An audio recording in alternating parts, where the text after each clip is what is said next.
Wednesday I went to go see her, and it didn't look like the baby I had. Like, I didn't even recognize her. Like, she wasn't a baby anymore. Like, she was melted. Like, her body was melted. She was rotting. And her head, like somebody took their thumb and just, her head was smashed in. Like, it was like that, literally. Her head like this, and it was smashed in. Like, it hurt me so bad. Like, my baby daddy, he seen it, and he just started crying, and he walked out. But, yeah, so it hurt me seeing my baby like that.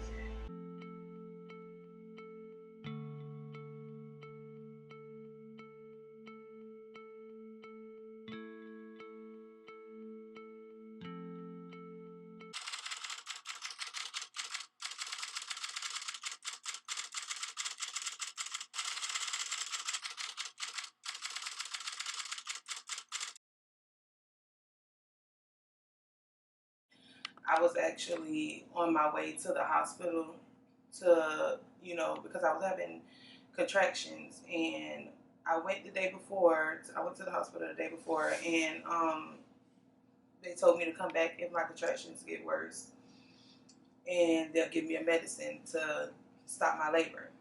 So that's what I was on my way to do when they came and arrested me. They booked me. They put me in a cell, a holding cell in the front, and basically everybody that was in the holding cells next to me, when I walked past, I seen they had beds.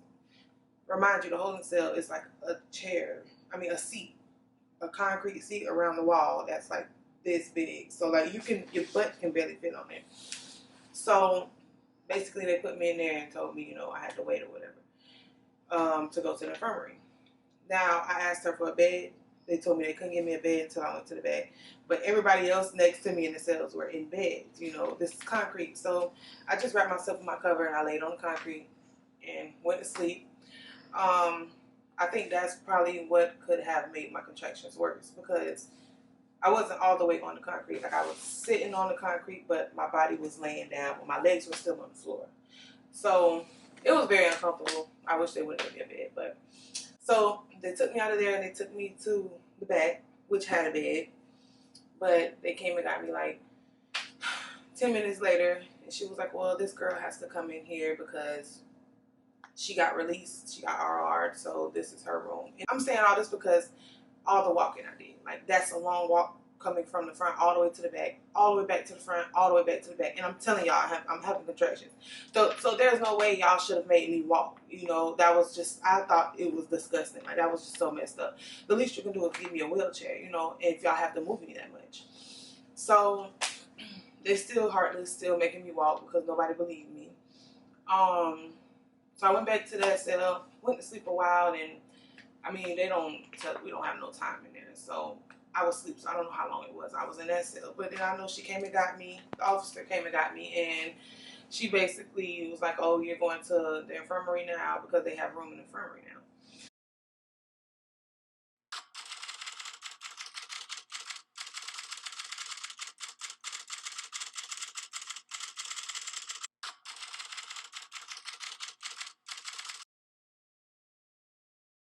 The new shift came on.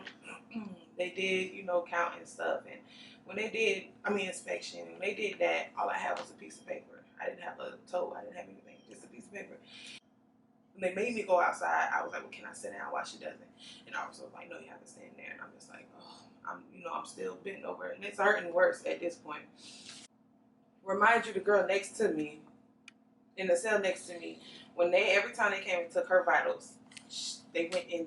Remind you, I know she could walk because she's walking the whole time I'm having contractions, screaming. I see her in her glasses, standing at the glass, holding the phone, just, walking around like she was bored, which I understand. But now it's time to take vitals.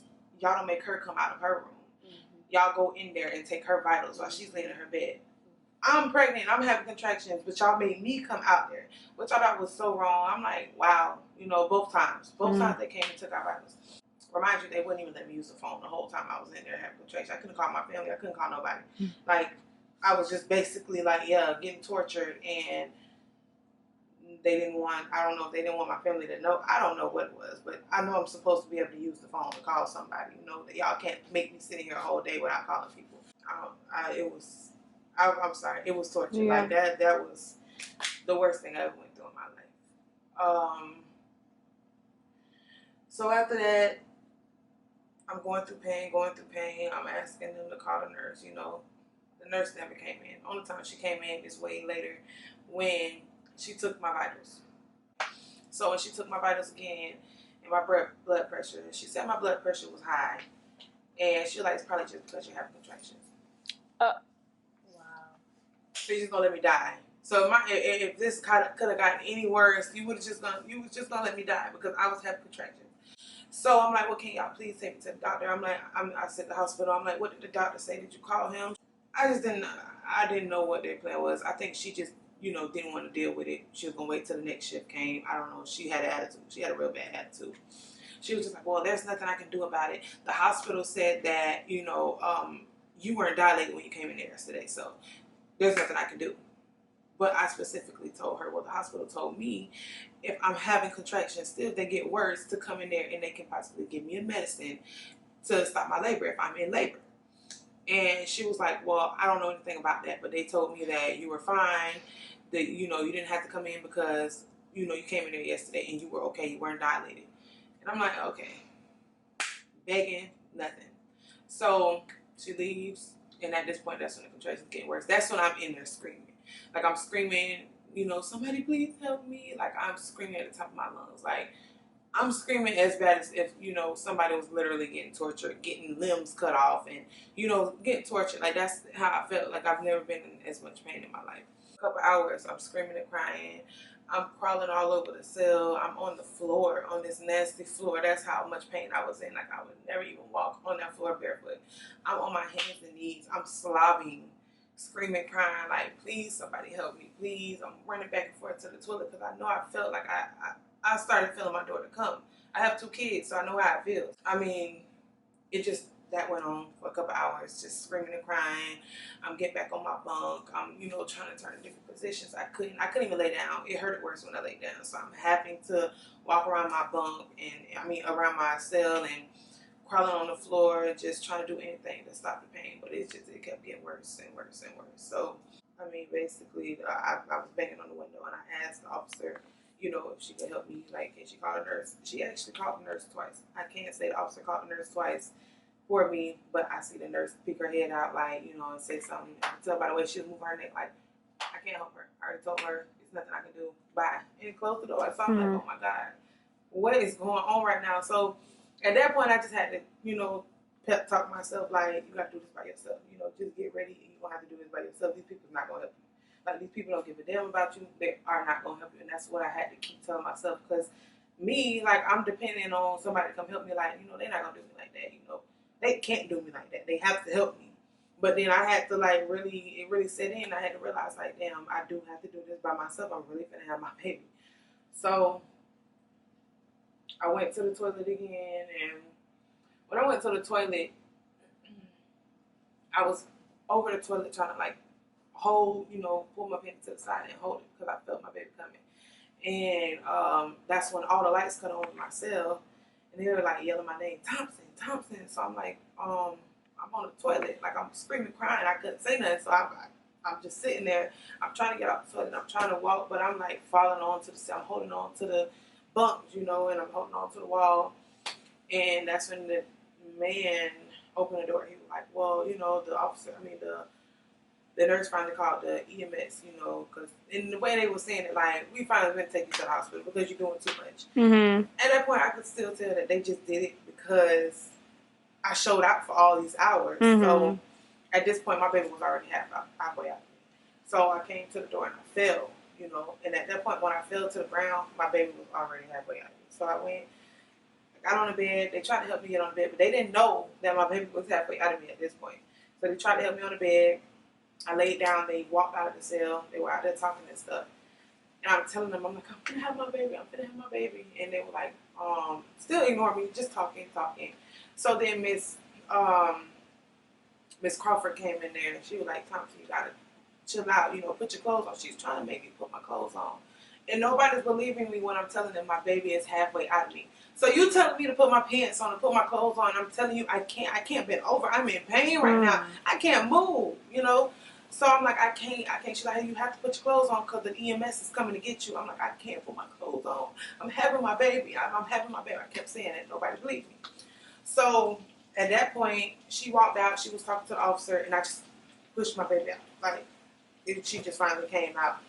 And I was, you know, I'm screaming. I'm like, oh, I'm having my baby. And then they actually came in there. They were still talking. They didn't hear me. They didn't care. So I'm like, I had my baby. My baby is in my hands. When I said that, that's when they pulled the cover from over me. Like, oh, shit. You know, she actually did have her baby. And, you know, Miss Crawford was like, oh, my God. This is what she said. Oh, my God. She said something like, this is amazing or something like that. Like, I've never seen this before. It's not amazing. No. This is, I mean, I can't, yeah. She said something like that. Like, this is like, I've never seen this before. Like, I can't believe this. This is so, like, amazing type of stuff. I'm just looking like, oh, no. They sat there until the EMS came and they did what they had to do. They put the baby on a stretcher because EMS didn't know I had the baby. They were just coming to get me. So when they got there, they're like, oh, wow, we didn't know we were picking up a baby. So they took her first and I had to wait for another truck to come. At this point, I done lost blood like crazy and I'm freezing. Like, I couldn't breathe and I kept telling them, like, I can't breathe right now. Like, I thought I was going to die. I really thought I was going to die. Like, I've never been so scared in my life. Like, I was like... And I did not know why, you know, I couldn't breathe or anything, but I guess because I lost blood and I couldn't understand why I was so cold, but that's, you know, that's why. So EMS came but when all of this was going on, you know, after I had my baby and stuff, everybody standing over me. The officer and the nurse, they both like talking like, yeah, I didn't know, you know, da-da-da. Everybody trying to save their own ass at this point. Like, no, there ain't no explaining to do. Nobody did their job.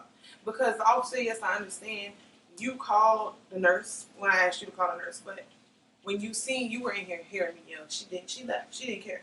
So she asked her, she like, so, you know, how far was the contraction? She's asking the officer, like, how far were they? Like, dang, I didn't know it was, and the officer was like, about 10 seconds. Like, you know, she's screaming every 10 seconds. So she was like, that she was really loud, you know, like, they like she's trying to get information, but you shouldn't have to get information from her if you would have brought your behind in here and did what you were supposed to do. You know, so I'm not going to say the officer didn't do her job, but she didn't, because me as a woman, if I'm calling you and you're ignoring this girl and the way I hear this girl screaming, it would bother me. Like, I couldn't sit on my computer and just, I'm looking at her, I'm at the window, like, looking at her like, please help me. She wouldn't look at me. She's just on the computer. Like, I'm not in here screaming. Like, how could you be so calm when somebody's in here screaming like they're dying? You know, like they screaming for their life. Yeah, so they were just sitting there both like, oh, I didn't know this was happening. I didn't know she was really that. I didn't know this and that. So I'm just like, y'all, it's too late for that now.